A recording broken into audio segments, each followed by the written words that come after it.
All starts with the fire. I'll fill the chimney starter all the way with natural lump charcoal and place a briquette under it. Light the briquette and allow the charcoal to burn for 4 to 5 minutes or until the coals are glowing red. The fire will work its way from the bottom to the top and all the charcoal will lit in the end. The next step is to pour these out into the grill.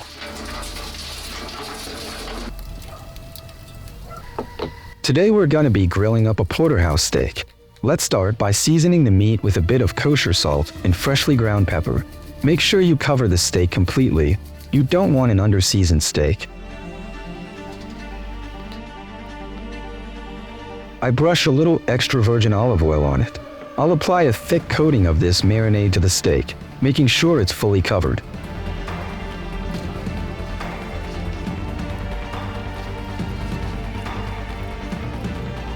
Then flip it over and give the other side the same treatment.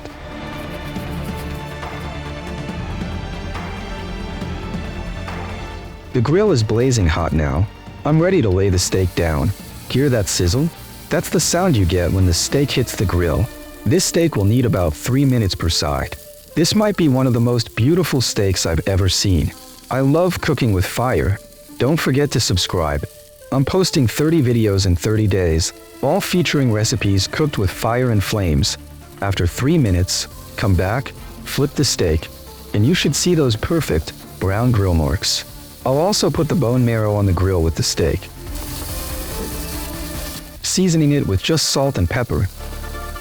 Okay, let's bring on the fire. I'll put the steak fat side down on the grill. As soon as the fat starts to sizzle, the fire flares up, making the flames leap up and burn off the extra fat. At the 6-minute mark, take the steak off and cover it up with aluminum foil. Then let it rest for a good 10 minutes. Now, let's slice up some bread to get ready for that steak and bone marrow. I'm gonna give these a drizzle of extra virgin olive oil, then place them on the grill for a couple of minutes. The smell of the olive oil with the charred grill marks is absolutely irresistible.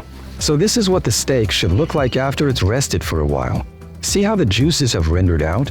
Let's go ahead and slice it. I'm gonna follow along the line of the bone and then slice the whole thing up. This is my favorite way to do a porterhouse steak.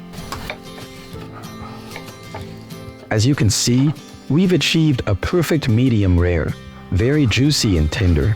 Let's continue slicing this bad boy so we can taste it. Alright, these are crisped up. Let's get them off the grill. First, I'll spread cream cheese evenly on the bread. And we're just gonna scoop this fatty, gelatinous texture from the bone marrow and spread that across a nice thin layer just like that. Then I'm gonna put a couple of steak slices. And for the final touch, some chopped green onions on top. I gotta say, these steak appetizers look absolutely delicious, and I'm super excited to try this.